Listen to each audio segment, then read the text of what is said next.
Tinnitus is a ringing in the ears. And so, as in case of sickness, the cause should always be ascertained. What would be the cause of the ringing in the ears? So we begin to investigate. And these are some of the causes that I have discovered in my investigation when people come to me wanting help with tinnitus or ringing in the ears. One man used to use a jackhammer. And many young men that use jackhammers don't feel they need to wear earmuffs. They do. Because that very loud noise, it damages the fine mechanisms in the ear. So here's this man now in his late 50s, and he has this buzzing or ringing in his ears. But what he discovered that when he stopped the allergens, so the allergens are the hybridized wheat. These are the allergen foods. The hybridized wheat, oats. For some people, oats are okay. For some people, they're not. But initially, if you're trying to conquer a problem, stop the oats as well. Dairy, and I'm going to explain why these are contributing factors with tinnitus. Peanuts, and also refined sugar.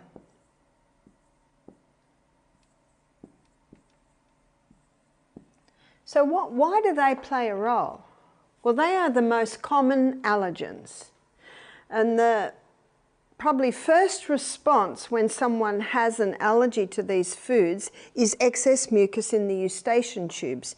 The eustachian tubes are tubes that connect the eyes, the nose, the ears, and the mouth. And we have to also look at sinus, because sinus is also one of the causes. A sinus congestion is also one of the causes of tinnitus because it's in those tubes.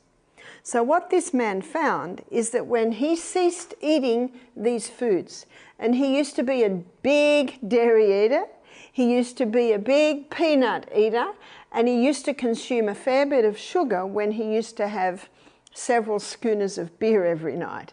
So you could put in here alcohol as well. When he stopped these foods, he found that his eustachian tubes became a lot clearer and his tinnitus was not as bad. But what he has done, he has trained himself not to hear the tinnitus. He said, I cannot hear it, and then if someone talks about it, then I can hear it. I guess it's very much like when someone lives near a train line. My son lived near a train line at one point, and I went and stayed with him. I woke up with every train. So every couple of hours I woke up, what's that noise? Now Peter slept like a log because he's so used to the train. He's so used to the train, he can't even hear it anymore. You might be familiar with cicadas. At Misty Mountain in the summertime, the cicadas can make such a racket, such a loud noise. But we're so used to it, well, I don't even hear it now. So we can have a visitor and they go, oh, those cicadas are deafening. And I'll think, cicadas? Oh yeah. And now I hear them. But until it was pointed out, I could not hear it. Unfortunately, maybe that can be also likened to a man that lives with a nagging wife.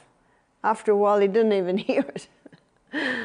The proverbs that say it's better to live in the wilderness than with a contentious, clamorous, and angry woman.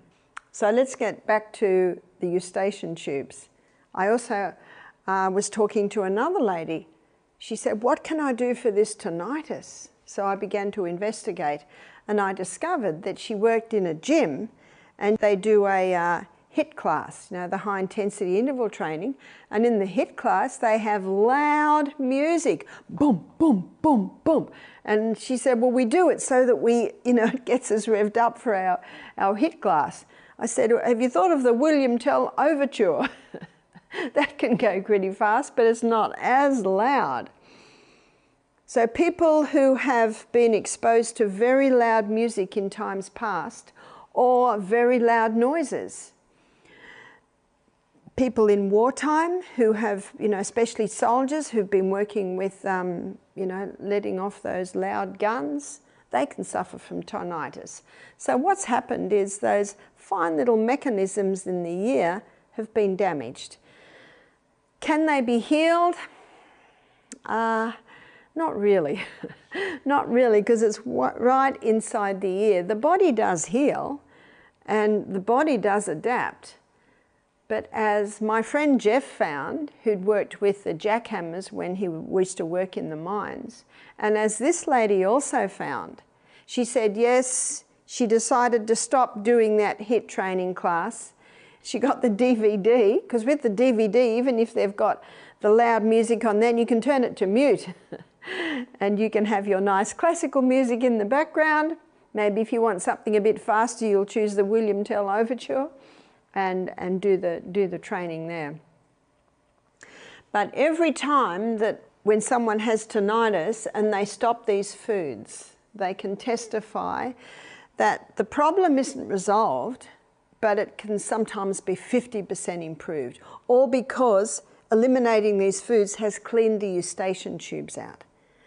I have also found when someone has severe sinus problems, they can also get tinnitus.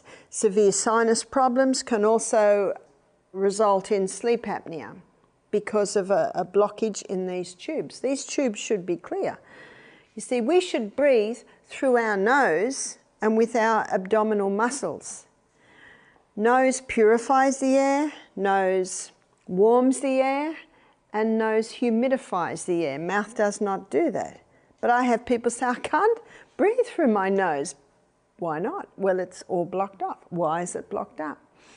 Because of sinus problems. So what causes sinus problems? In the 1990s, a group of doctors in the Mayo Clinic, they discovered that in every case of sinus infection, sinus congestion, they found a yeast problem. And we also had a ear, nose and throat specialist nurse attend our program. She's actually attended 3 times now, and she testifies, she said, we pull green slime out of people's sinuses. But the problem is, no one tells them how to prevent it. So they pull the green slime out and basically suggest maybe antibiotics, but why is it there? And why is the yeast, fungus, bacteria so active there? Well, it starts with an allergy to this. It can start with an allergy to this. These are the known allergens. Or it can also begin with an allergy to, because it's your breathing area, chemicals, breathing in chemicals. And it can also be reaction to breathing in mold. So if the person has been breathing in mold and they're eating these foods, the high sugar content of the hybridized wheat, the high sugar content of the refined sugar and the alcohol will just feed the mold. The peanuts will feed the mold. One of the most common causes of asthma bronchitis, especially in children, is dairy, because dairy is well known to be very mucus forming. So the first stop, or the first step, is assessing if there is any exposure to chemicals, and that must stop. I know sometimes cleaners, we've had very sick cleaners do our program who are exposed to chemicals a lot. I know one lady who became very wealthy by becoming a green cleaner. She said, I hardly had to outlay anything. She said, all I had to do was get sodium bicarbonate and vinegar and have some nice smelling essential oils and just have some really good cloths. I didn't have to have any previous qualifications. I met her a year later. She said, I've got 3 people working for me now as a green cleaner, because a lot of people don't want the chemicals in their homes. So eliminate the exposure to chemicals, eliminate exposure to mold. I know at one time we had this compost that I'd bought, and early in the morning when I was shoveling it and the sun was just coming up, that's when I saw the dust, and that's when I realised, oops, if I'm going to be shoveling this compost, I need a mask. So my husband bought me a mask that had 2 things out here, And then I was able to shovel my compost. So investigate where the exposure to mold could be. If you don't turn the tap off, you're still going to be mopping up in the other corner. And there's something you can do to clear those sinuses out, and that is golden seal snuff. You can buy golden seal as a powder. When you buy golden seal as a powder, you just put a tiny little mound on the base of your thumb, and you go over to the mirror, you close one nostril and little light sniffs, and then sniff the other and get the golden seal up into the sinus areas. So first of all, stop the known causes. It can take at least 2 months before you see a full result after stopping these foods. Even though it might be 24 hours when that slice of bread is out of your body, the effect can remain for sometimes at least 2 months. Meantime, 2 or 3 times a day, sniff the golden seal, and it will clean out that whole area, because golden seal is anti-staphylococci, it's antifungal, it's antibiotic, it's antimicrobial, antibacterial. So it's a very powerful herb. It's a very expensive herb, but you only need such a tiny little bit.